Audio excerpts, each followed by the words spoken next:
Oh, and that's a brilliant effort. And they've turned it right around.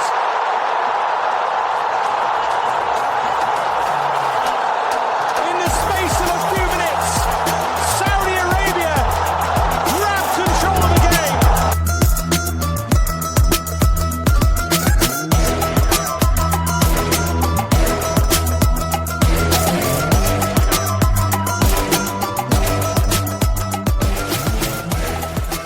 Hello everyone, welcome back to the latest episode of Dawri, the Saudi football podcast by Arab News, of course. And this week's episode will be a classic.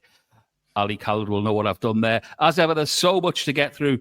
We look back on the end of the international break, the third round of the Saudi Pro League matches, of course, the star of the AFC Champions League. And we look forward to a couple of our massive fixtures this weekend, including aforementioned Saudi Classico. A lot for our team to pack in. And, of course, our special guest later on. Can't wait to catch up with him. As always, though, first and foremost, my first guest is Arab News sports editor Ali Khaled. Ali, much has happened since our last episode. Yeah, Pete. Good to be back. It's been a bit of a gap. Yeah, it's the last time we spoke, Saudi were about to take on China in the second round of the Asian World Cup qualifiers. If you remember, a few days earlier, they had a disappointing 1-1 draw with Indonesia at home. And the pressure was, starting to pile on Roberto Mancini and the team. And, they were really expected. I mean, it was like a must-win, really, in China. And Mancini's team fell behind from Ali Lajami's own goal after only a quarter of an hour. It was like rainy conditions, very, very difficult conditions. And then 5 minutes after conceding, they had Mohamed Kanu sent off. It looked bleak at that point. But they equalized through Hassan Kaddash's header 5 minutes before the break. Again, the game drifted. It looked like it was considering they were down to 10 men, there was like a lot of effort from the players, but it did look like it was going to be another, 1-1 draw, another damaging 1-1 draw when Kaddish popped up with another excellent header in the 90th minute this time. I mean, really incredible win. And you could see how much it meant to the players and the coach at the end, like massive celebrations. Maybe it's a bit too dramatic to say it saved their campaign or even the coach's job, but it was a desperately needed win and one that could be a bit of a turning point. Really gritty performance, difficult conditions, as I said, and away from home. The performances in the two qualifiers might not have been great, but the players in Mancini will be feeling much better about Group C now. They're standing there, especially with Australia only picking up 1 point from their two matches. Japan have a maximum of 6 points, and Saudi now are second with 4. So not too bad going into the next round of. Interesting. Before we move on to the bread and butter, though, it's a question for you from me. Is it just me, or does it seem like Roberto Mancini has been under pressure from the moment he stood into that role? Yeah, in a way it has, because, he came in and there was, the end of some qualifiers that he had to do, then the Asian Cup, and now these, of course, the World Cup qualifiers. And not at any point have Saudi played really brilliant football, where they scored a lot of goals. They've been really, obviously, and the performance in the AFC Champions League was not great, there were, mitigating circumstances, of course, and all that. And he really did come in at short notice, you could say. But he has been under pressure. Maybe some of it justified, some of it hasn't. But they've really struggled with scoring goals. And, when they do win, they seem to be scraping wins. So, but, this was a good win. And maybe what was needed, something that really backs to the wall, as I said. And they came back to win so late on. I think they'll be quite happy with that one. Okay, possibly a turning point for Mancini and his squad. As I said, let's get back to the bread and butter. Club football on the horizon. It's been another busy period, though, AK, in the Saudi Pro League and the AFC Champions League. Yeah, so in the Saudi Pro League, Al-Hilal, Al-Ittihad, and Ittifaq as well remain perfect at the top of the table with 9 points from round 3. We'll dig into that in more details with our guests in just a few minutes. There was a bit of a reality check for Al Qadsiya, and I should say Aramco owned Al Qadsiya, as they, again, if you remember from round 2, they'd won their first 2 matches. They were one of 4 teams with maximum points, but they lost. So now it's the trio of Al-Hilal, Ittifaq, and at the top of the table, Al-Ittihad, who had a massive 7-1 win. Karim Benzema scored a hat-trick. They seem to be on form. It's a bit of a comeback from the champions of 2 years ago. They had a very, very disappointing title defense last year, but they seem to be right on it.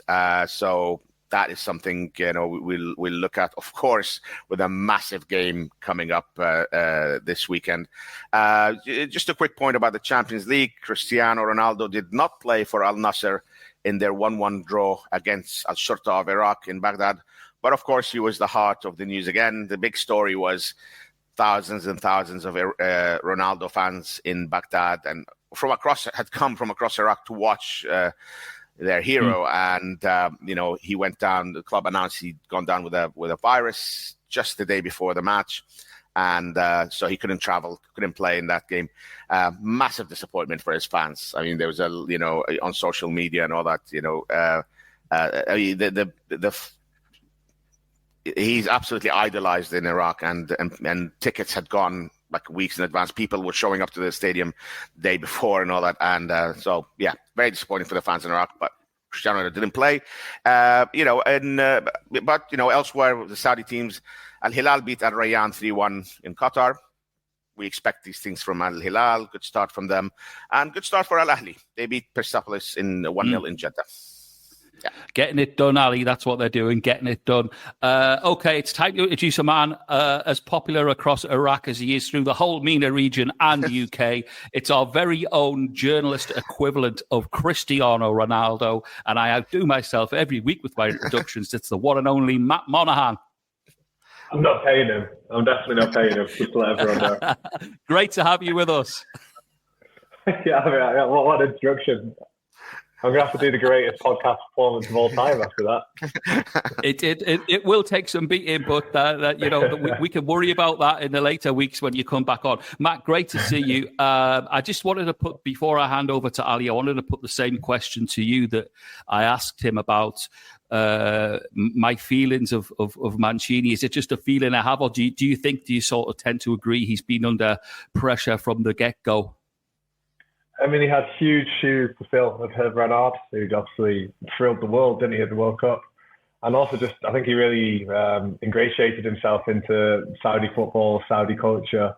The players seem to absolutely love Renard. And I think the wider Saudi community still love Hervé Renard. And Mancini, for all his accolades throughout his career, has never been the most lovable person, has he? And the football is never the most exciting. And I guess it makes it hard to follow a guy as gregarious as Hervé Renard, his strong personality. And when results and performances don't follow, you're always going to be under pressure. But I think Mancini has got a lot to thank Hassan Kadesh. And I do think against China, he played most of that game with 10 men. And I thought Saudi Arabia were actually, certainly in the second half, were, I think, really impressive. So that's something to build on going ahead. Great stuff. I'm going to hand over to the eagerly awaiting Arab News Sport editor, Ali Khaled, who has got a list as long as the league table of discussion points for you. AK, over to you. Hi, Matt. Good to have you back, mate. Hi, Ali, mate. How's it going? I should say that when we were watching that game against China, at the end, Matt did text me and say that it's actually could not be more of a Mancini win the way that Saudi Arabia did. And, and like I said, maybe that is what was needed. It was they were very good in the second half, considering they were down to 10 men, and very gritty. And just when it looked like things were falling apart, like to come up with a win. So you text me about that, Matt. And could it be the turning point? Yeah, I guess. I mean, the thing is, it does not get any easier, does it? Absolutely all. You look at Saudi Arabia's next fixture is against absolutely rampant Japan, which is in Jeddah, so that's good. But Japan have been absolutely incredible. And again, if you look at the Japanese squad, you look at the Japanese players who aren't even part of the Japanese squad, I think it shows that is going to be an enormous test. And it's going to have to be a real cauldron atmosphere at King Abdullah Sports City Stadium, I think, for Saudi Arabia to get something from that. But like we were saying, is this type of fixture of backs against the wall? game where she does actually play into Mancini's strengths. And if you get a result from that, avoid defeat or even win, that is huge, absolutely huge for Mancini. Yeah. We look forward to that in the next international break. Quick word on Champions League. What do you make of it, of the start? New AFC Champions League Elite, new system, like in Europe. We've already gone through that in previous episodes. How did you see, was there a different dynamic with this new system? Is there less jeopardy, more jeopardy? I mean, is it? Do you feel like maybe there's less pressure on teams maybe to deliver straight away, and if you lose that first match, is not as much of a disaster? And of course, we need to talk about Al-Nassr and Al-Hilal. But what did you think of that first round in general? Yeah, I think if you look at the odds of it, it's 8-12, isn't it, for the next stage, which is actually pretty generous. Yeah. So, for example, in previous, Al-Hilal and the reigning champions drew 1-1 at home with Al-Sadd, who obviously one of the strongest teams in Qatar. It's difficult to determine now, is that a good or a bad result for Al-Hilal or Al-Sadd? I guess we'll find out in the next few weeks. And for the Saudi clubs, I think Al-Hilal were great. Jack Cancelo, what a signing he's looking like for Al-Hilal. Thought he was brilliant. Al-Ahly getting the job done against Persepolis. And, well, we all know what happened with Al-Nassr. I think their season really begins from now, doesn't it, I think? Yeah. I mean, that's, we've already spoken about Cristiano Ronaldo's missing that game, but really in the league, 5 points from 3 matches hasn't been, the most consistent of starts from them. No, not at all. And I think, I feel that ever since the spring, the knives have really been out for Castro since they were not eliminated by Al-Ain in the Champions League, and obviously finishing double digits behind Al-Hilal. We're already, I think, 4 points, already behind Al-Hilal at the start of the season. I think with Castro, it's not that he's done necessarily a really bad job. It's just to beat this Al-Hilal, you have to be utterly exceptional. I don't think he's ever shown that he's ever going to be that guy for Al-Nassr. I think if you look at his career, there's not many successes in his career. It's quite a journeyman managerial career, a title in Ukraine and I think a cup in Qatar. They're really the highlights for him. I think something like Pioli, if you look at what he did at AC Milan, that's someone who I think that's something much more credible. Yeah, I mean, Castro, to be fair, you could say from the end of last season or the last few months of last season, whenever there was bad results, there was always those rumors hanging over him, and you felt like he was hanging on. And I guess the poor start to the season and that 1-1 draw in Iraq did for him. And the Al-Nassr ball, pulled the trigger. As you say, Pioli comes in. Much will depend on managing those players, how he gets on with Cristiano Ronaldo, as everyone's been saying and all that. But we'll wait and see. Obviously, it's couldn't be a bigger weekend really this weekend. There's so much, so many big games. Well, let's start actually with Al-Nassr playing Ittifaq. Yeah, Ittifaq, who've been quietly getting the job done. I would describe Ittifaq so far this season under Steven Gerrard. 3 wins to a one goal advantage, and they've looked quietly quite good. I mean, they're barely conceding any goals. They're not really scoring many either. So it's going to be I think it's going to be a tough introduction for Pioli. I'm really intrigued to see how Pioli gets on at Al-Nassr, because again, he had, I think, a very journeyman career until that success at AC Milan. And the success at AC Milan was built on young players being tactically fluid. And those are 2 things that, there's not many young players, is there, in the Al-Nassr lineup? And will he be given time and patience to that tactical fluidity? I'm really interested to see how, I guess, Wesley and Angelo Gabriel, the 2 young Brazilian wingers signed in the summer, they could really shine under Pioli. I think that's what they're going to look to. They can, I guess, feed Ronaldo, and they can rise up the standings. Yeah, I mean, it is an intriguing match. Good points you made about Ittifaq not scoring too many goals.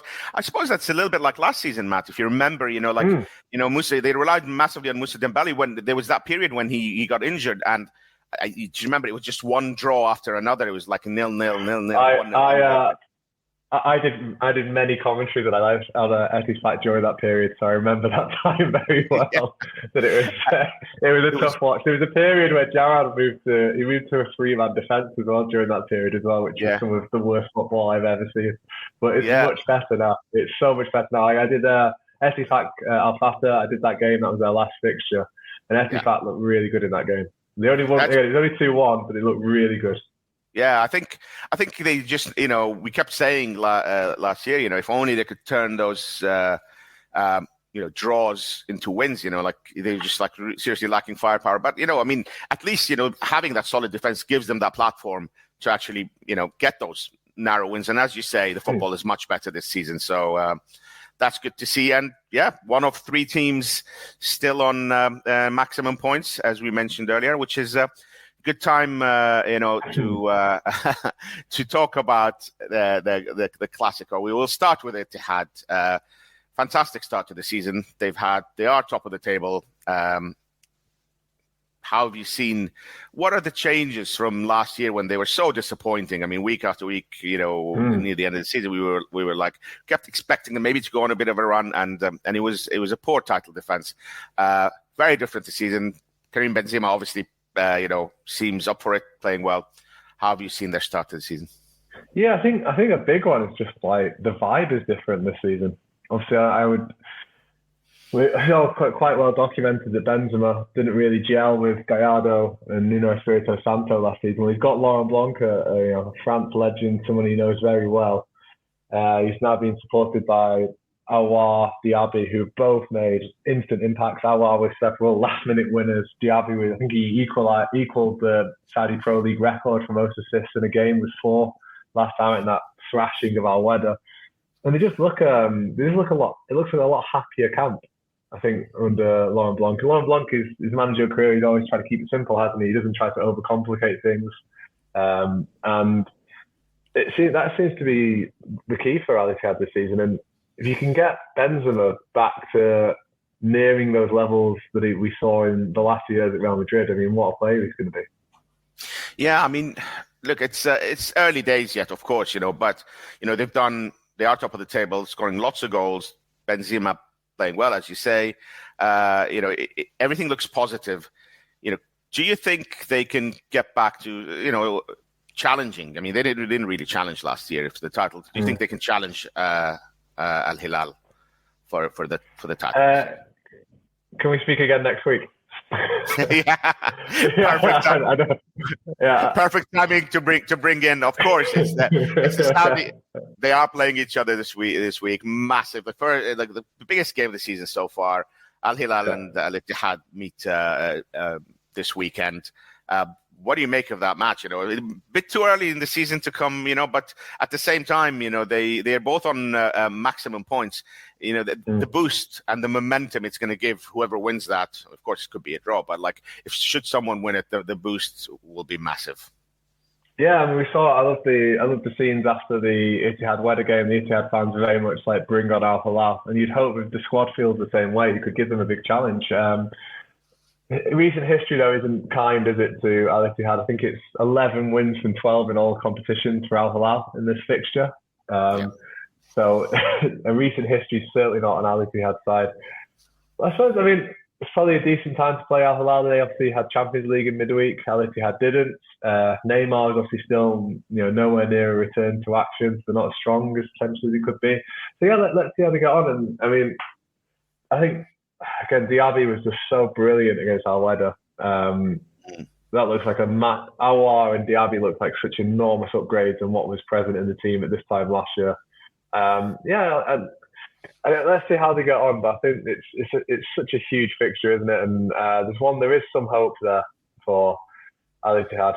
Of course, I guess the added complication, the fact the game's in Riyadh as well, that doesn't make it any easier, does it? Of course, yeah. I think that's the thing. There's always one thing. Whenever Al-Hilal seem to have a bit of a fixture pile up or some injuries, and we say things like, well, this could be a game where they drop point, or this could be a game, and we were doing that all season last season, and it just never happened. They went on and went after it, but it's got to be said that Al-Ittihad are in the best shape possible to go to Riyadh and and play this game. So it will be a massive one. We're all excited to see it. Like I said, the winner will be. I think if Al-Hilal win, it might just be a bit of a here we go again. This is what we expect. But if Al-Ittihad win, it's it might be like, right, we might have a genuine title race on this year, and you'd expect obviously Al Nassr to recover as well. So. Big weekend this weekend, and again, of course, throw Ittifaq into the mix as well. A quick word on Qadsiya, Matt. Bit of a wake up call for them. Reality check. Yeah, I guess a bit of a reality check. I commentated on their game last night at Al-Ittihad. It was a 0-0 draw. Quinones, the Mexico winger, got sent off pretty early for Al-Qadisiyah. I guess the big one for them at the moment is Aubameyang hasn't scored yet, and they probably need him to really start firing. Aubameyang was absolutely sensational for Marseille last season, so surely it's just a matter of time. I think once he comes in, because Al-Qadisiyah's midfield looks so smooth with Nandes, Fernandez, players like that, South American midfielders, that they really do rotate the ball well. Nacho in behind is such a warrior, so committed to the cause.